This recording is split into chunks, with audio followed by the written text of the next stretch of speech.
बाबा साहब अम्बेडकर ने क्या किया, ये कहते हैं कि हम बाबा साहब अम्बेडकर जो है गरीब दलितों के नेता है, इस तरह से बोलते हैं। लेकिन मैं आपको बताता हूँ कि जो बाबा साहब ने संविधान के जरिए जो सबको बराबरी का वो हक दिया, वो सबको दिया, आदमी औरत गरीब अमीर हर किसी को, किसी जाति का उसमें नहीं था।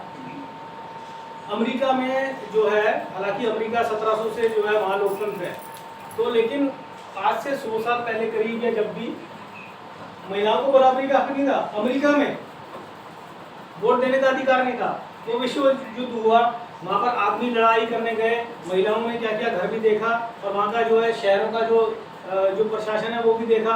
उसके बाद उन्होंने कहा भी हमें भी बराबरी का हक दो, वोट का अधिकार दो, तब भी नहीं मिला। बहुत धरना प्रदर्शन करके अमेरिका जो हमसे शायद हम बोलते हैं 50 या 100 साल आगे है टेक्नोलॉजी में, हर चीज़ में, वहाँ पर भी महिलाओं को बराबरी का हक नहीं था।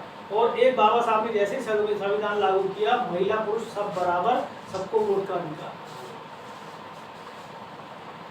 जो आज महिलाएं भी अगर बड़ी बड़ी पोस्टों में पहुंच रही है ना, उस संविधान की वजह से पहुंच। नहीं तो आप देख लो, चाहे चर्च में जो दुनिया का सबसे बड़ा इनका पादरी पोप होता है, कोई महिला नहीं बन सकती। मुसलमानों में जो इनका सबसे बड़ा मौलाना या कोई भी दुनिया का खलीफा होता है, वो महिला नहीं बन सकती। ऐसे हिंदू में भी जो कोई जगत गुरु या बहुत बड़े बड़े जो सबसे बड़े रहते होंगे, वो जल्दी से महिला नहीं बन सकती।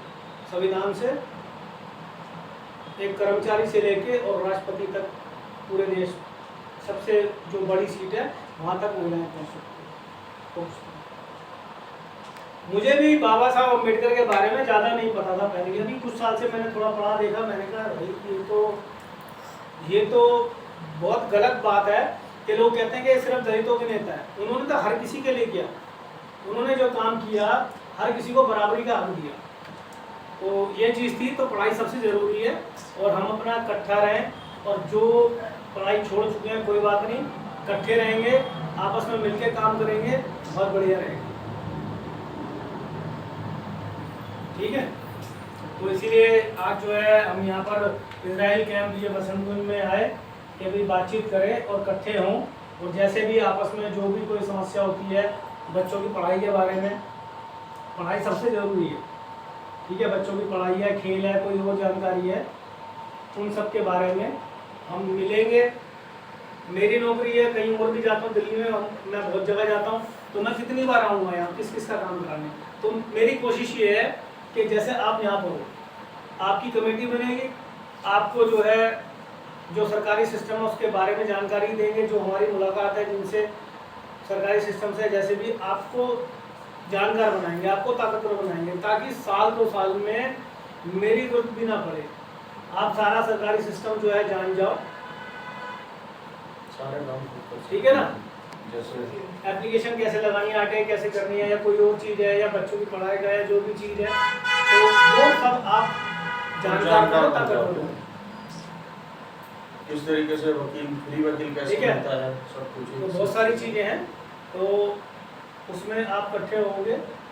और दीदी हैं, इनको तो बहुत अनुभव है, इन्होंने काफ़ी काम किया है, तो मैंने बोला भी था इनसे पहले भी, ये बोल रहे थे मीटिंग के लिए आज के लिए, मैंने कहा भी वो दीदी को बोलना, कह रहे उनके घर में है, मैंने कहा ये बहुत अच्छी बात है। तो जब पीछे हनुमान मंदिर पे मीटिंग हुई थी, काफ़ी दिन हो गए उसको, उसके बाद मैं आया हूँ, 4-5 बार आया हूँ, लेकिन वो कुछ बातचीत हुई कि हाँ भी कब मीटिंग करेंगे, मीटिंग के बारे में बातचीत में थोड़ा बिजी चल रहा था, इसलिए मीटिंग नहीं कर रहा। तो ये सारी बात रहेगी। और एक चीज़ और है कि हम गरीब हैं, हम झुग्गी में रह रहे हैं, हम छोटे घर में रह रहे हैं, या कोई कोठी है, या कोई क्या चीज़ है, वो है वो अपना कमा रहा है, हम अपना कमा रहे हैं, वो हमें देने नहीं आ रहा। और सीधी सी बात है, दिमाग में रखना कि संविधान कानून में सब बराबर है। गड़बड़ जो है हम आपस में करते हैं, या जो लोग करते हैं, हम हैं या जो भी हैं, जो भी पोस्टों में बैठे हुए हैं या नेता है जो भी हैं, वो छोटा बड़ा वो करते हैं। सब संविधान कानून में सब बराबर है।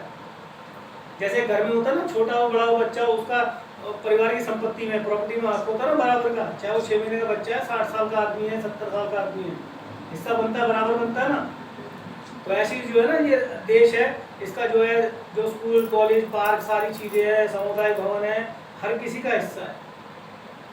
हम झिझकते हैं, हम अनपढ़ हैं, हम गरीब हैं, कहीं सरकारी दफ्तर में गए, राशन दफ्तर में गए, कुछ बात हुई है कहीं पे गए, बोलने में झिझकते हैं। और वो देखता है हाँ भाई ठीक है, गरीब से हैं और अनपढ़ से भी हैं, और कुछ बोला, कभी सुन लिया कभी झटक गया, चलो बाद में आना, ये वो इस तरह की बहुत सारी चीज़ें होती हैं। तो अपने दिमाग में रखना कि अगर सरकारी जो चीज़ें खुली हैं ना, सरकारी दफ्तर खुले हैं, वो हमारे लिए खुले हैं। राशन दफ्तर खुला, राशन की दुकान खुली है, कोई और खुला है, स्कूल खुला है, सरकारी खुला है, हमारे लिए खुला है।